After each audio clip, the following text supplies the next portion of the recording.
It's Friday, the 18th of June 2021. Welcome to Fear and Greed, the business podcast that sets you up for a successful day. I'm Sean Aylmer. The Australian unemployment rate falls to pre-pandemic levels, but no sign yet from the Reserve Bank that it wants to move on interest rates. That's our main story. Also coming up in today's podcast, the COVID cluster in New South Wales grows as the government limits the use of the AstraZeneca vaccine.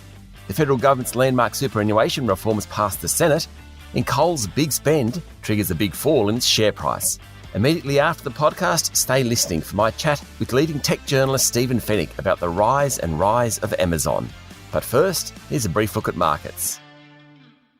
Wall Street was mixed overnight, with traders digesting the news from the Federal Reserve 24 hours earlier that the first move in interest rates could be in 2023, earlier than expected.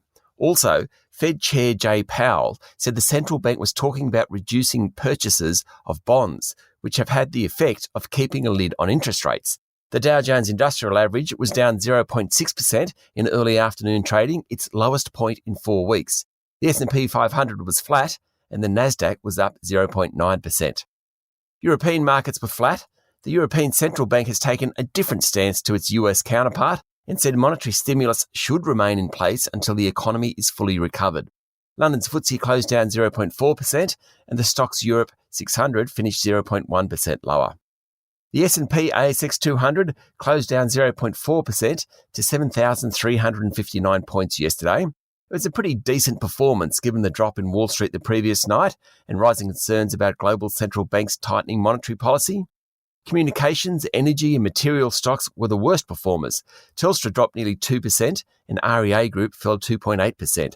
Fortescue and BHP were both off 1.5%, while Rio was down 1.2%.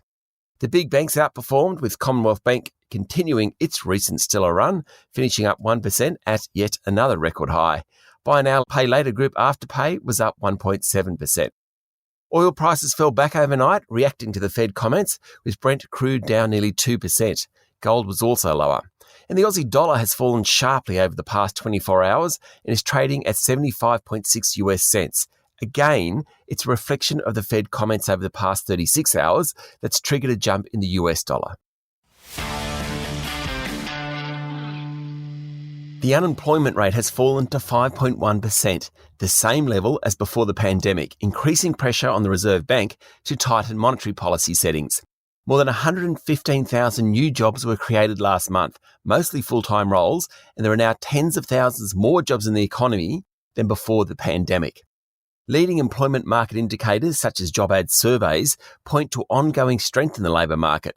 But in a speech written ahead of the release of the data, Reserve Bank Governor Philip Lowe said that business had a laser-like focus on costs, and that was preventing the jobs recovery flowing through to higher wages, a necessary condition for lifting interest rates.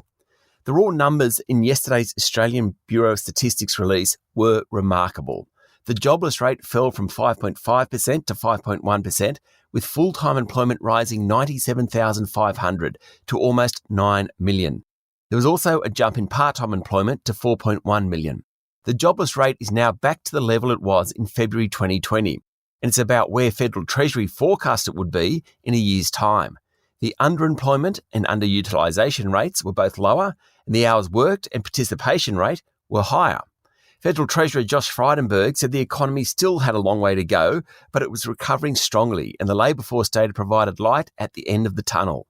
Dr Lowe called the recovery in Australia V-shaped, but warned the country wasn't out of the woods yet.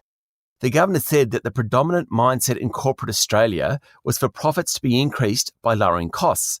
While it made businesses more efficient, it meant wages and prices were less responsive to economic conditions. Market economists interpreted the statements as showing Dr Lowe's determination to ensure wage rises were flowing through to the economy before the central bank moved on interest rates. That's why the official cash rate won't rise until 2024. But the drums are beating. On Wednesday night, a number of senior officials at the US Federal Reserve forecasted rates would rise in 2023, a year earlier than they had previously predicted. Several high-profile market economists in Australia expect the first move upwards in the official cash rate will be in 2023, ahead of the Reserve Bank's current forecast. Certainly, the run of recent economic data, particularly yesterday's unemployment figures, support that argument. In a moment, the rest of the news you need to know this morning. In overseas news, the number of Americans filing new claims for unemployment rose for the first time in 6 weeks. But most market economists said it was probably a blip in the trend down as the world's largest economy continues to reopen. The consensus view is that the unemployment rate in the US will fall below 5% by the end of the year. Beijing has fully vaccinated 80% of its adult residents, or 15.6 million people, as China's vaccination total passed 1 billion. Beijing's the standout among major global cities, according to Bloomberg, with New York City's vaccination level at 47% and Singapore and London at 35%. And spare a thought for Gautam Adani, the Indian billionaire well known to Australians because of his eponymous coal mine in Queensland. According to Bloomberg, Mr. Adani lost more wealth this week than anyone else in the world, with his personal fortune falling $9 billion to $67.6 billion. The drop reflected a media report that India's National Share Depository froze funds that held shares in Adani companies. Reports Mr. Adani said were wrong. Locally, the minimum age for receiving the AstraZeneca jab has been lifted from 50 to 60 years following medical advice from the Therapeutic Goods Administration. But anyone in their 50s who has had the first shot of the AstraZeneca vaccine are advised to have the second.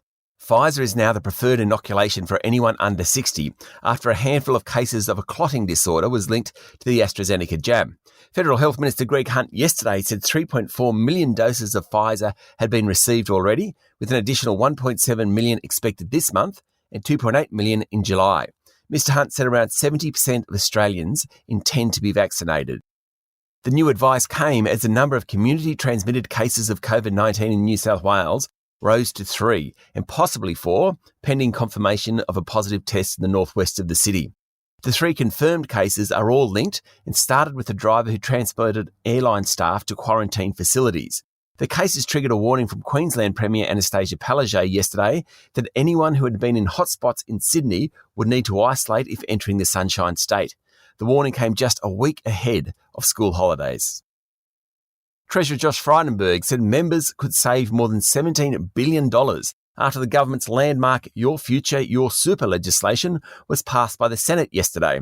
The legislation includes changes to annual performance tests for super funds, a requirement that spending is motivated by the best financial interests of members, and a stapling mechanism which will allow employees to automatically keep their super funds when switching jobs.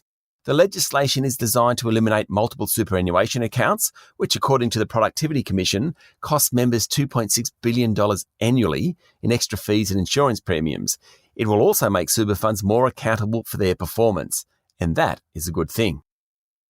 Coles Group will spend an extra $300 million to accelerate automation in its distribution centres and improve the supermarket's ability to compete in coming years. Chief Executive Stephen Kane said the food and liquor market was growing, but it was no longer all about who had the lowest prices. E-commerce capabilities were increasingly important in winning over customers. The group will also open smaller format Coles local stores and boost its underperforming liquor business. Coles has begun winning back share from main rival Woolworths, which did better during the pandemic. Investors weren't so impressed with what Mr. Kane had to say yesterday, and its share price closed down 4.5%.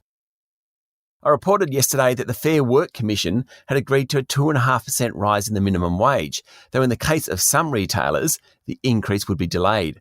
Woolworths yesterday came out and said it would pay the increase effective immediately, boosting incomes of about 155,000 workers at the group's supermarkets and Big W outlets. Good on them.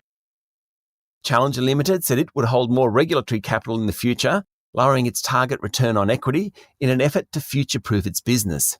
The annuity provider and fund manager also provided profit guidance for the next financial year, which was well above its 2021 target, and outlined plans for its recently acquired banking licence. After falling sharply yesterday morning, Challenger's share price recovered to finish 1.8% lower.